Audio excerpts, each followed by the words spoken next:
Hey YouTube, what's going on? It's Miss Majin here with another Dragon Ball video for you, and I know I had a little break in between posting videos, and look, I'm sorry. If you're a loyal fan, I'm truly sorry. If you're new here, then welcome to my channel. I do talk about Dragon Ball quite a lot, and today I want to talk about why I personally find it quite interesting that people say, quite passionately, that Dragon Ball Super was just color changes.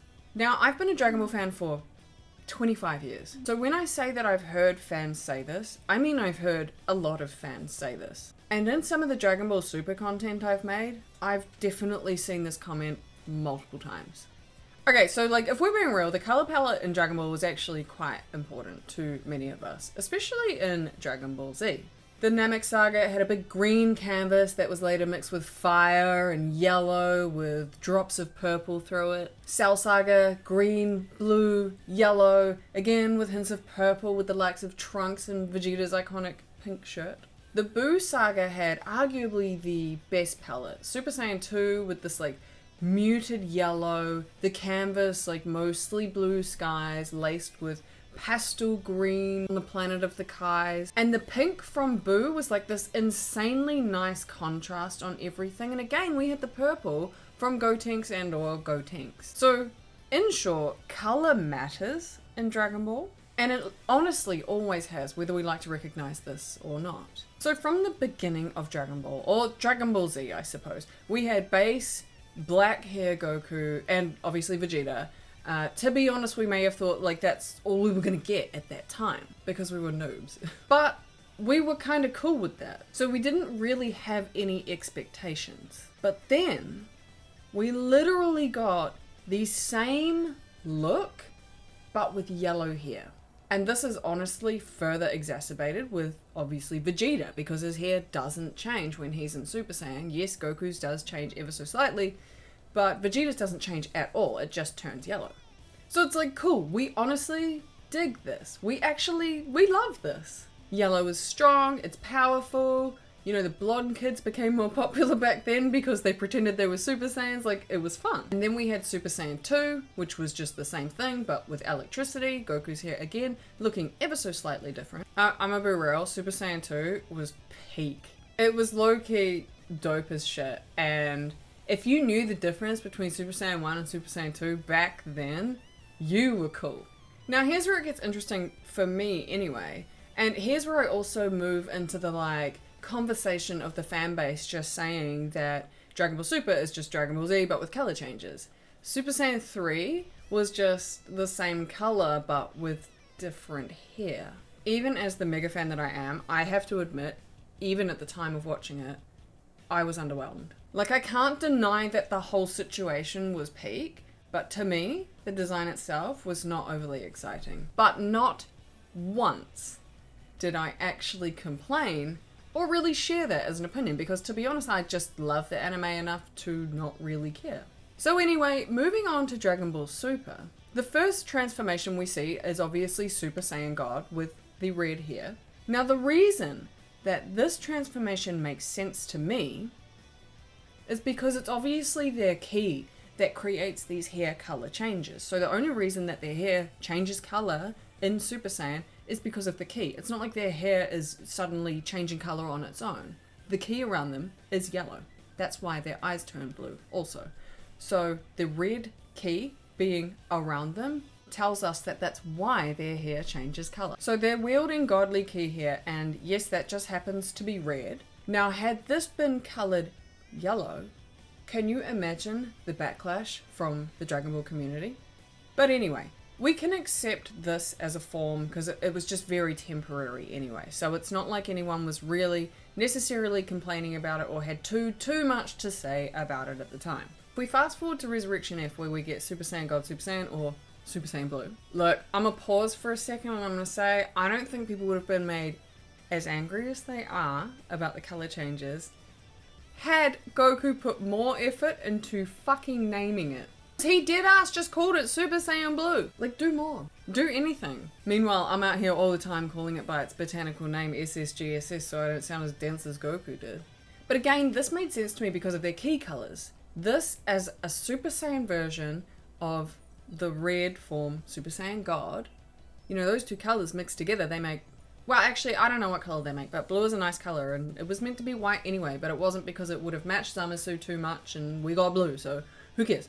The point I'm trying to make is, in my opinion, the ki mix, the color of the ki mix, it made sense. Now, the next thing that I've seen fans be quite salty over, and no shade to anyone that feels this, by the way, this is purely a conversation, but let's talk about Vegeta's transformation in the Tournament of Power, Super Saiyan God, Super Saiyan Evolution, or Super Saiyan Blue Evolution, which in my opinion was honestly the most glorious royal blue.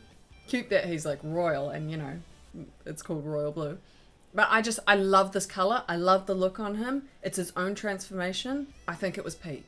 Now I see this, Super Saiyan God, Super Saiyan Evolution, Super Saiyan Blue Evolution, I see this as a kind of like Super Saiyan to Super Saiyan 2 transformation. And so the physical changes in terms of design and color should not have been very dramatic. It was Super Saiyan Blue, but an ascended version of it. But fans went honestly septic over it. It's just another blue.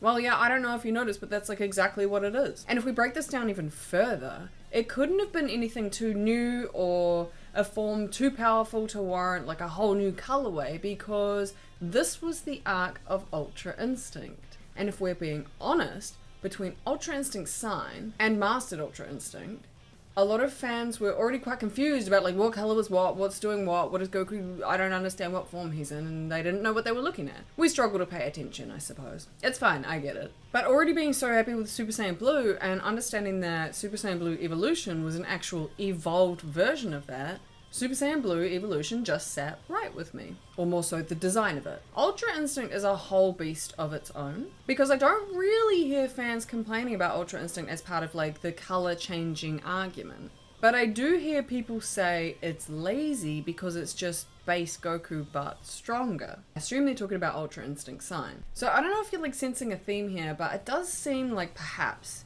some people who make these complaints haven't really considered what the powers actually are that are going on with these physical changes. Ultra Instinct is a state in itself. Yes, Goku obviously changes form when he uses it as immortal, but if it had some insane physical changes, it would not have made sense on like a fundamental level. They designed it plain to highlight what it is. It's not meant to be a new form. It just happens to be a new form for Goku. So you may be wondering why I haven't mentioned Goku Black up until this point. I just kind of wanted to be like chronological with the colors, but I see I've actually dismally failed on that because Goku Black is like way back. So Goku Black obviously had Super Saiyan Rose. Now, I don't know if it's because I'm a girl, but I loved it. In the manga, he did use Super Saiyan, like the yellow Super Saiyan, but in the anime, he didn't use that, so we really only just refer to either base Goku Black or Goku Black Rose. And in my opinion, there was no other way to design Goku Black or any of his transformations, because he was literally just Goku, but different. And the reason that he obviously turned pink or had Super Saiyan Rose was because he was actually a deity. So to me, to my brain, I have no issue with that. They explained why it's that color. The color looked good.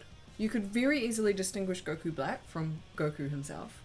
And to be fair, I love everything about Goku Black anyway. Like, there's nothing anyone could say or do to make me unhappy with him or his design. So again, no shade to any fans who do have an issue with Dragon Ball Super and like its colorway, but personally, it makes sense to me. And whilst I accept your critique, and there's nothing I can do to change your mind and I won't try to, but I don't necessarily understand it, because all of them can be argued and all of them actually do make sense. Now, if you're wondering why I haven't talked about any villains necessarily or any other characters, it's because most of the argument that I hear does talk about Goku and Vegeta. So we focused on them today. But if you made it this far, thank you so much, and I appreciate you being here. I would really love for you to hit the like and subscribe button, because I will be making more Dragon Ball content, because I actually have a lot of fun doing this. So anyway, thank you for watching, and I'll see you inside of another video.